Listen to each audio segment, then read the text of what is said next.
Welcome back to WCS America Challenger and to game number 2 between Chinese player IA and Korean player Arthur. IA Iasonu showing us a very cool game number 1, Zergling into Ultralisk style. That was an 11-minute hive, Kev.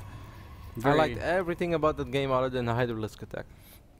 Yeah, I can agree with that, but ultimately came together well for IA, and he's going to go on hatch first here on Polar Night. Before we get into the game itself, I want to encourage everyone to please send us some tweets at StarCraft, at Mr. Bitter TV, at Rotterdam08. What do you think about some of these talented young players that we're seeing here today, especially the ones whose names we might not be completely familiar with?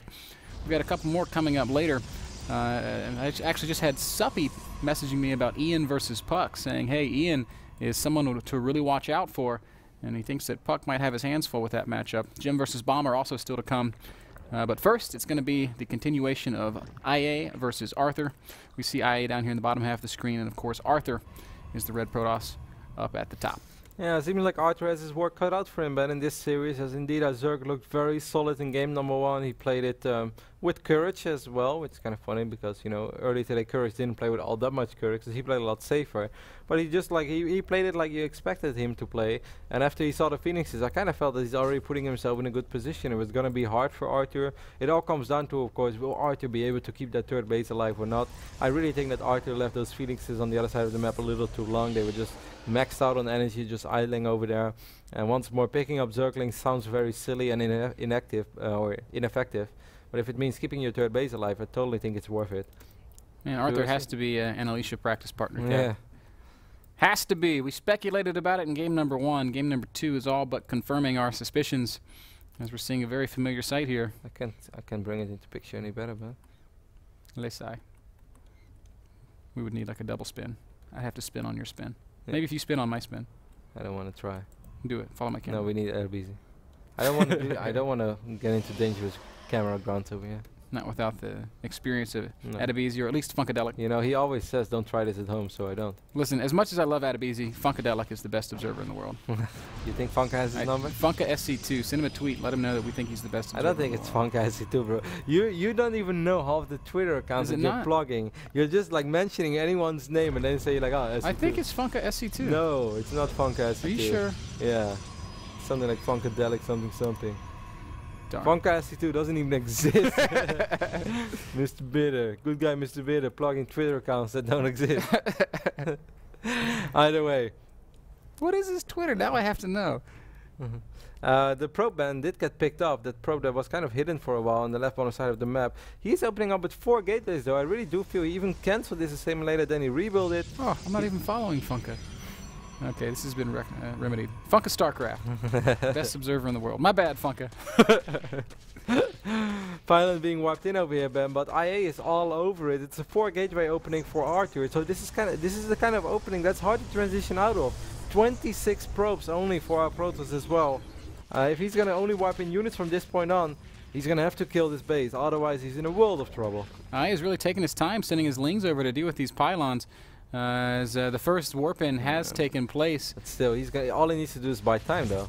Like, he's going to have a lot of links on the way, so maybe he can get the Stalker. Kill this pylon. Oh, he's going to go all out on the pylon. Go for the pylon.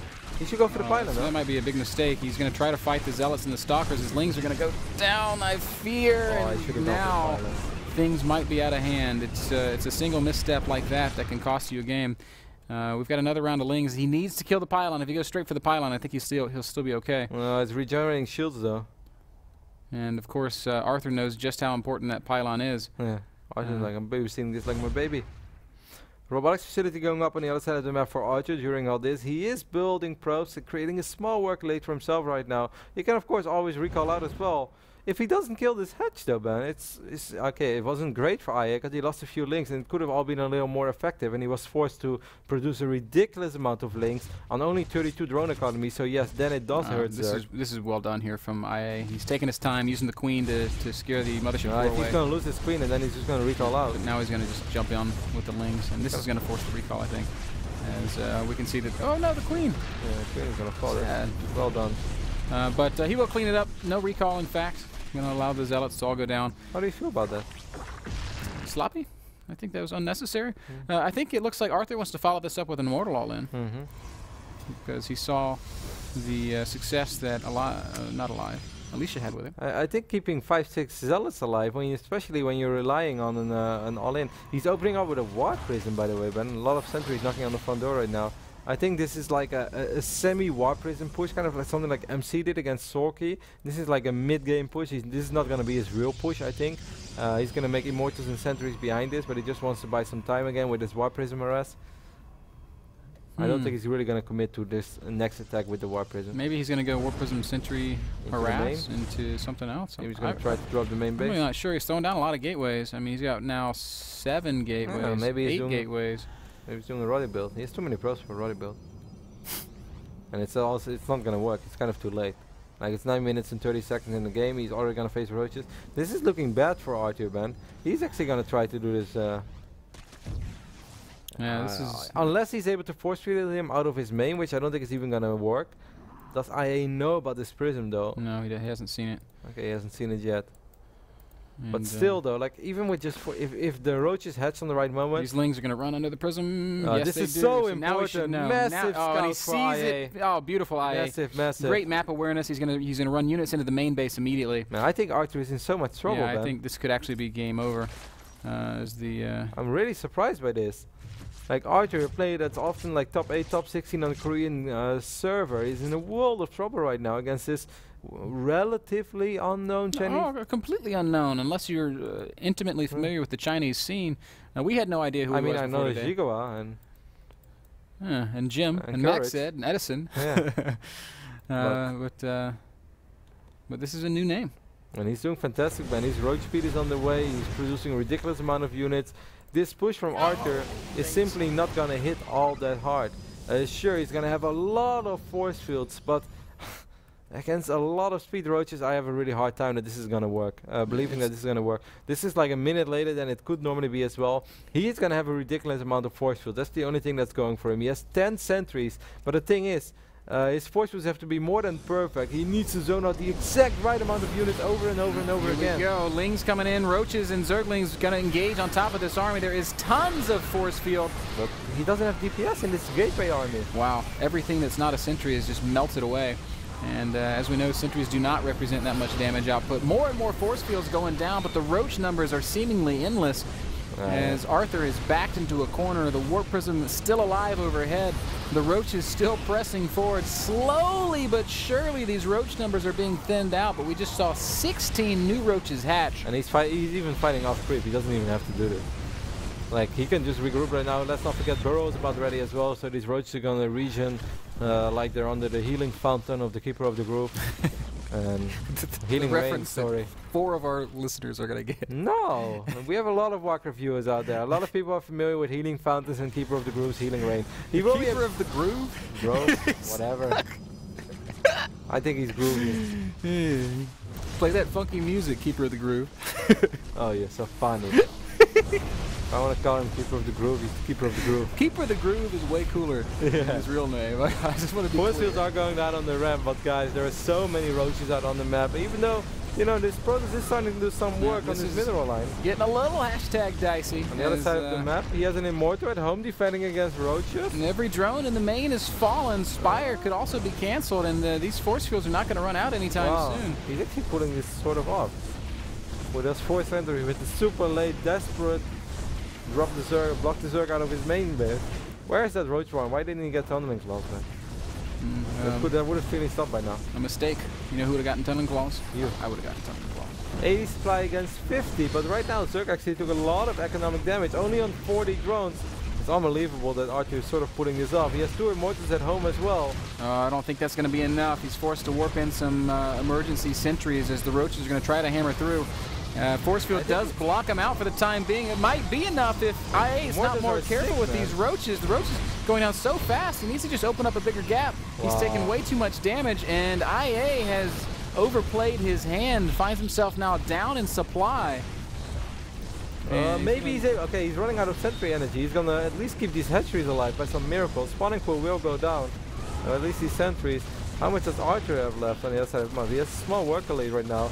It's amazing that there are 2 hatcheries at 100 and something HP, or well, Another is in the mothership core. Save the mothership core. Or don't save Where are the immortals? Hydralisk then is being wiped in right now. Look at the money, by the way. The follow-up attack is going to be brutal. If he can get Hydras out, 9 roaches and being produced, it's going to all come down to the engagement once more. If only he had Thundering Claws, he would have saved himself so much headache.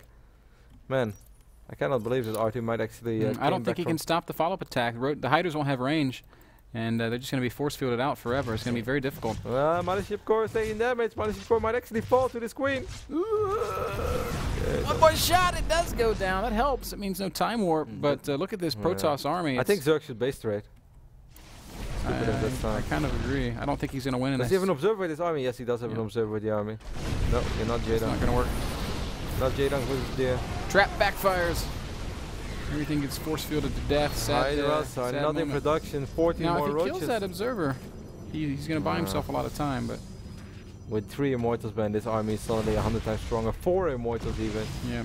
The good old when behind, you don't go dark shrine. When behind, you force the Zerg out of his main.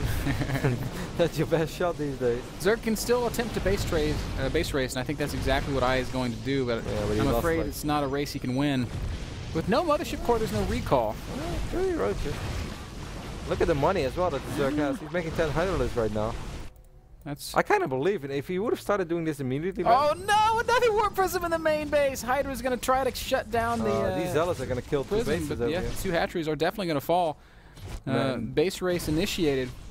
Okay, so there are 14 Hydras on the way. I really wonder where they're going to hatch and if they will ever be able to do something. These roaches will be able to do a sick amount of damage on this side of the map. Does Protoss have any probe set on the map, Ben? Nope. Everything he has is in his natural. IA is going to have to try and kill everything. Oh. Well, if only there was Thundering Claws, Kev. Ooh. But still, do you think he's going to have enough gas to... Oh, okay. Oh, never mind. That's not a question that we have to answer. So things looking a little bit grim for IA, who was in a great position, but again, overplayed his hand just a little bit. Over here. Now he's going to have to go bad. Nope, they're going to be force-fielded from the low ground. Unbelievable victory here for Arthur, man. Can't believe that he pulled it off. Yeah. Definitely pulled a rabbit out of his hat with that one. As we can see our Protoss player making his way up into the main base. Arthur really, or I should have left 1 roach behind to block the map. Kind of tricky. But sadly for IA, there's just no answer to these 4 immortals. It doesn't matter how many roaches you have. When you have that much sentry energy and that much immortal firepower, there's not going to be any hope of a comeback. He's going to be able to pick up these zealots over here, which, you know, you can say is sort of something. You know, the fact that Arthur killed that Spire is actually a huge deal, too. Yeah, otherwise he could have actually flown into the main and really initiated the base trade. But this should have never happened. Nope. He had around 4 minutes to research Thundering Claws. He even he kind of saw the Warp Prism leave as well. It's always easy, of course, to sit here and realize what went wrong. Crazy victory for Arthur, though. Mad props to him, Ben. Never give up, never surrender. I think a lot of players would have maybe just left when his army got surrounded and trapped in the middle of the map. When you have nothing against a crazy amount of roaches. But he made it work. He still has to worry about roughly 30 roaches. Yeah, he has made so many sentries this game. Yep. And he's actually going to knock off a bunch of these roaches right now. Traps them, cuts them down, and IA has to be realizing that this is the end. He's probably going to make one final desperation attack. Nope, not even going to do that. He's going to tap out. Good game. Arthur evens up the series at 1 each, narrowly turning almost certain death into a win. And that changes everything as well, because let's not forget, being down 0-2 in the best of 5, that's very hard to come back from. 1-1 on the other end, it's anyone's series. Yeah. Although I have to say, I do feel like IA is outplaying Arthur. Even though Arthur won that game, I feel like he was... like he was all over it, he had all the pieces in the right place, he was doing everything right. Just the second time... Not to discredit Arthur, but he kind of wins on a gimmick. The old Warp Prism into the main base that I defended a couple of times already. Those wins feel really good, though. I can guarantee you that. Not if you're on the other side, brother. They feel really good. There are a few things in life more infuriating than the old Warp Prism into the main base. The funny thing is, he even had his Roach one in his natural. Like, if the Roach one was in his main, I can understand that he like never bothered to research Thundering Claws, but it wasn't there. I guess he just thought, like, okay, you know, I'm going to counter.